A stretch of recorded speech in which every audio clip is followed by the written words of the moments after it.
Which Steelers undrafted rookie free agent might make the team?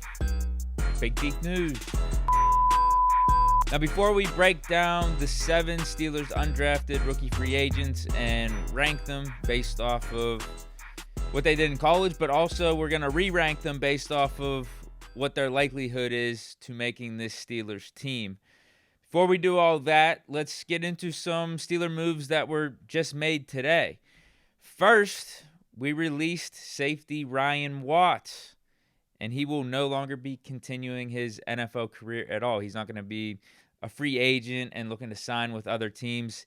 He is done. He suffered a devastating injury in preseason last year, and this is very understandable. The Steelers released a statement on Twitter. Omar Khan says, unfortunately, today we are releasing Ryan Watts from our roster. After consulting with our medical team, medical experts, and Ryan's representatives, we all agree that it is in Ryan's best interest to discontinue playing football at this time. We will continue to assist and support Ryan as he transitions to the next phase of his life. Yeah, it sucks, but completely understandable. Don't blame him at all, really. I mean, it seems like a smart decision. Livelihood, quality of life, got to consider that over football. I mean, you still got how many more years on this earth? Like, you want it to be quality. You want it to be as normal as possible. And with how scary that injury was last year, if the risks were even higher to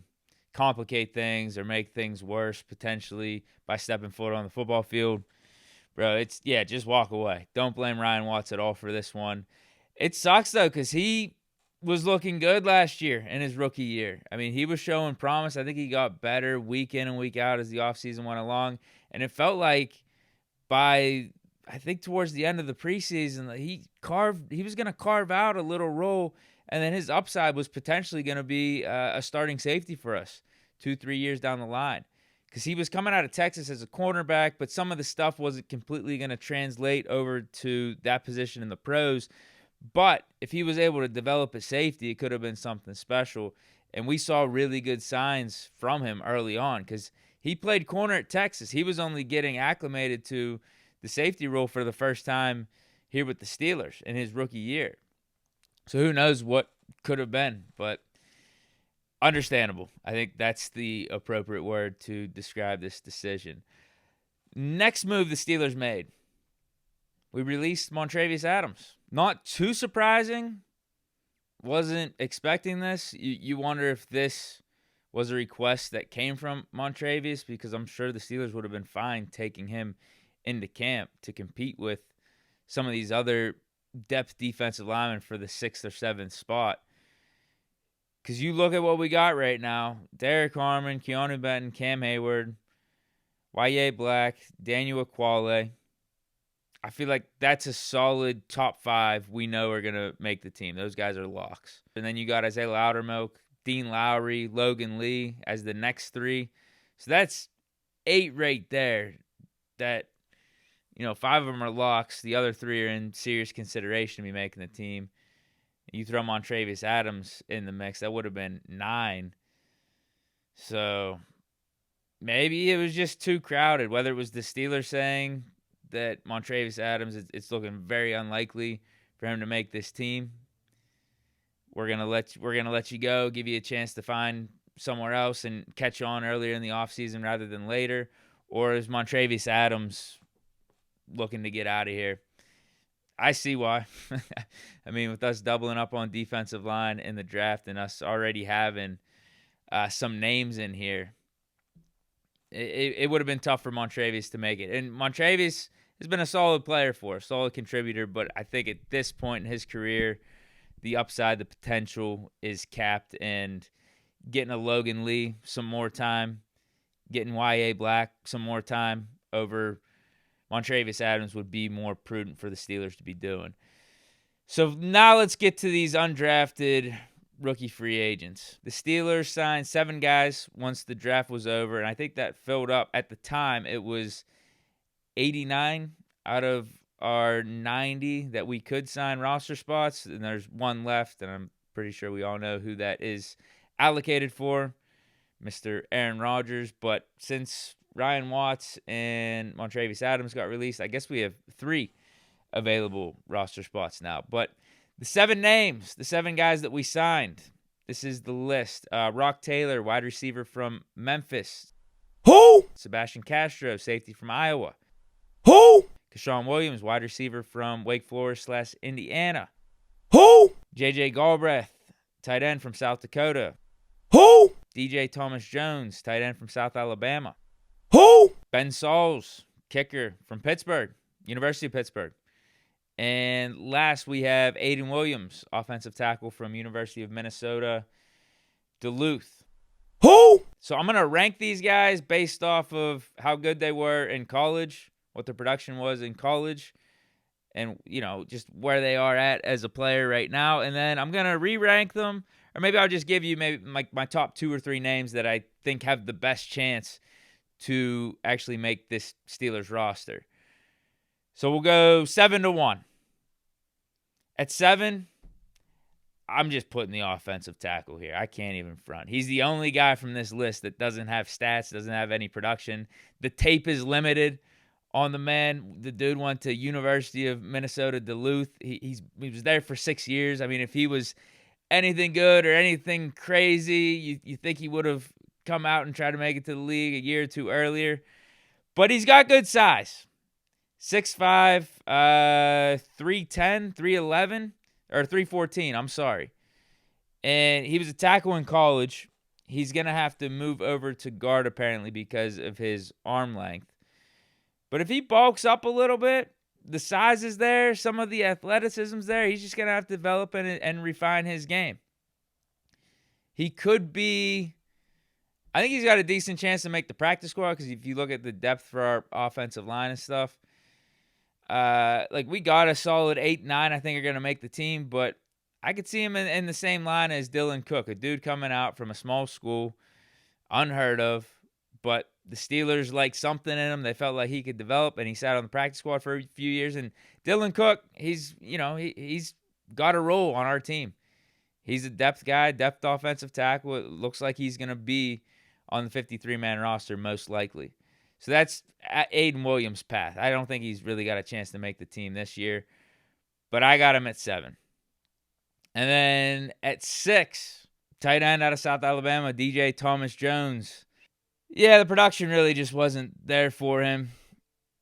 Only 22 receptions, 191 yards, and 3 touchdowns. And you would maybe think, too, if you got a guy coming out of a small school trying to go pro, that they were dominating the lesser competition, but it really wasn't the case with him.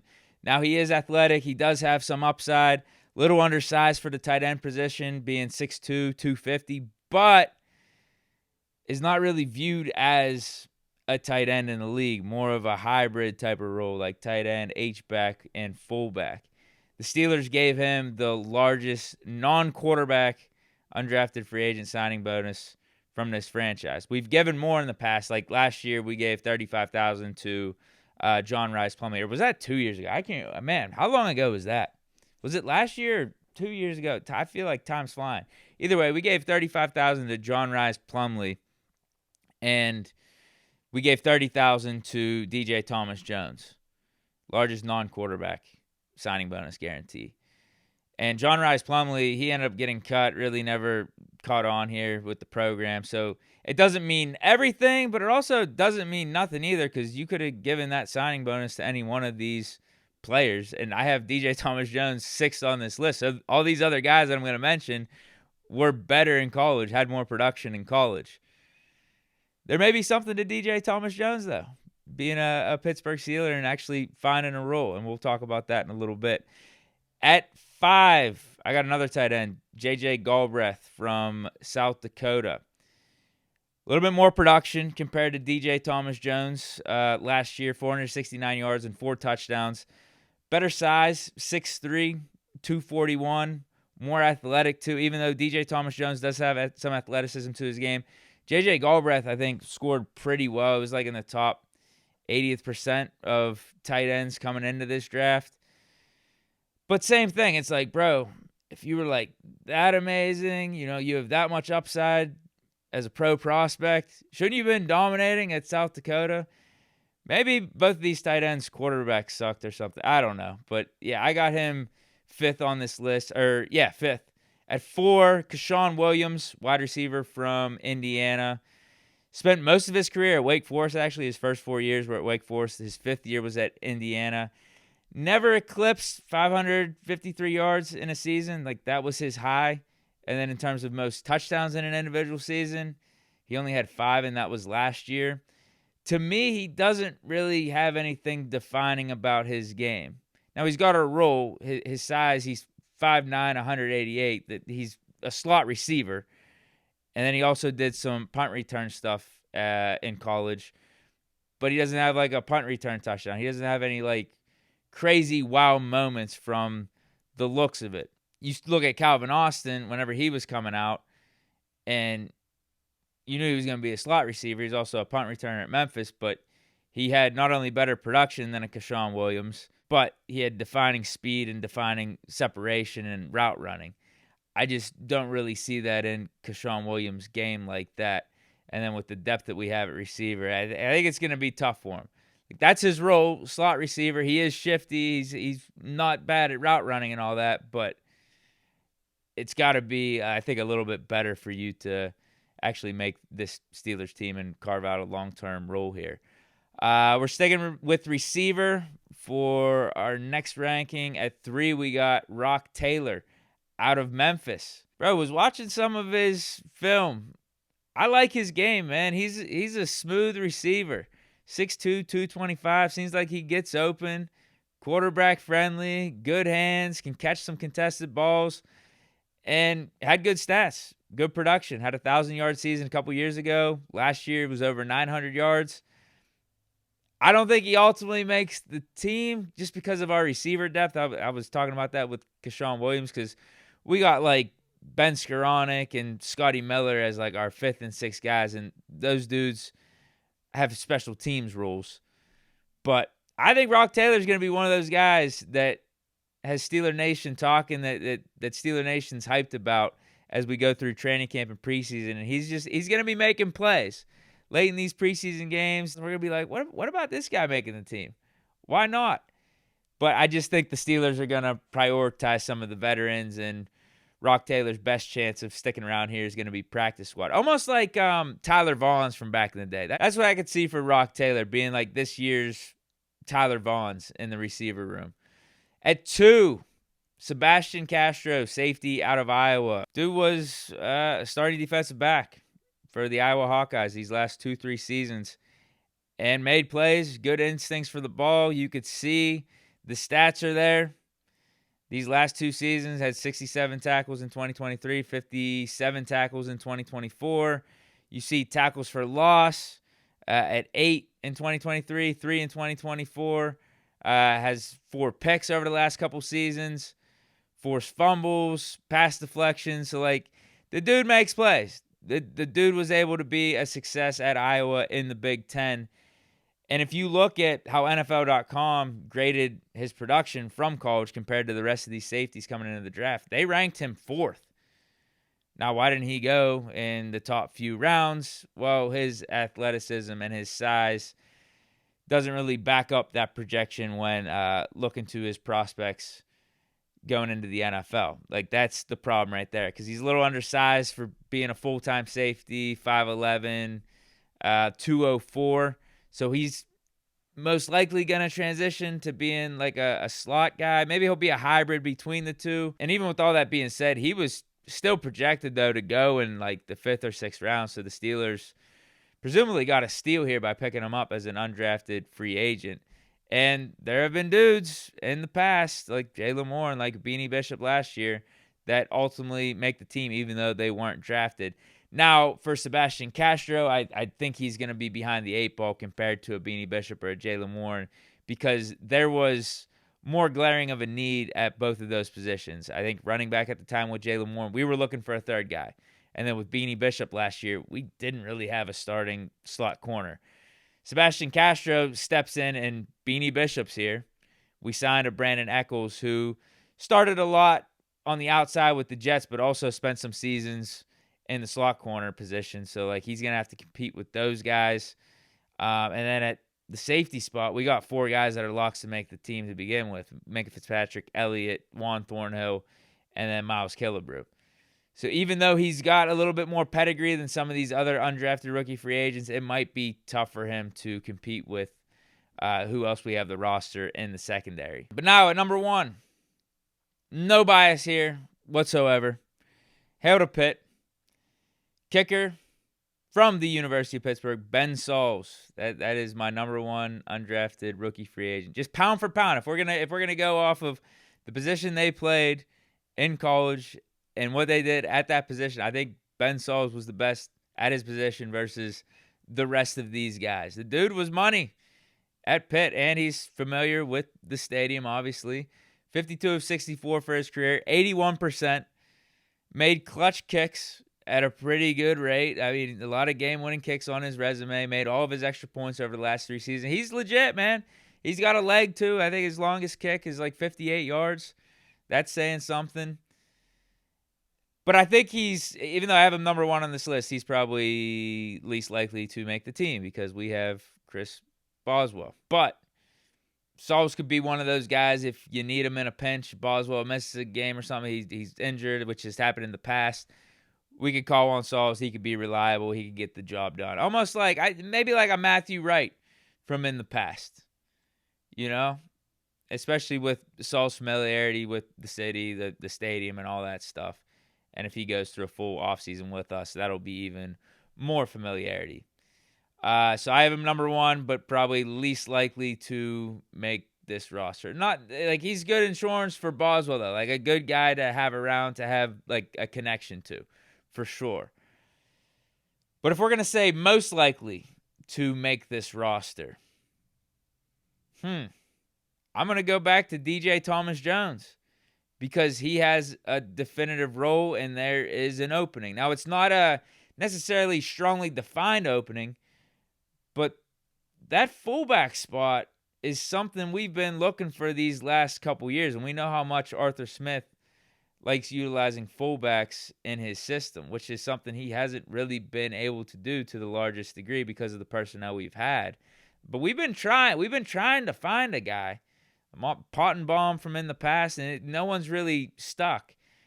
So if DJ Thomas-Jones could find himself being a full-time like fullback, H-back, be a better blocker than like Connor Hayward for us, because you could say that about Connor Hayward. It's never really materialized with him as being a fullback or guy in the backfield that we could count on like that. So I would go DJ Thomas-Jones. I would definitely say him as most likely to make the 53-man roster.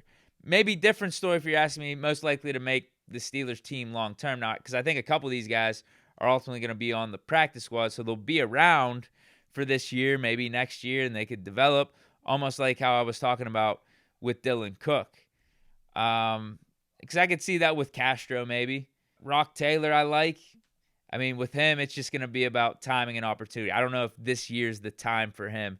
Maybe it is next year. Maybe it is in 2 or 3 years.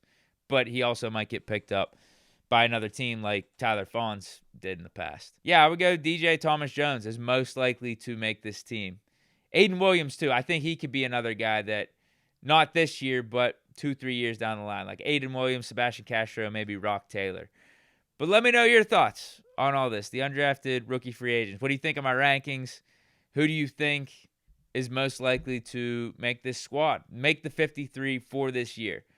My answer is DJ Thomas-Jones, but let me know if you have someone else in mind. But also, let me know in the comments if you have any other post-draft questions or good post-draft topics you would want me to discuss for like tomorrow's show or Wednesday or Thursday, anything like that. Maybe I'll sprinkle in some of your questions throughout the shows this week. Anything draft-related, any questions, any additional thoughts that you guys have that I could react to, go ahead, drop them in the comments. But that's it for today's show on a Monday. Stay chilling. Peace.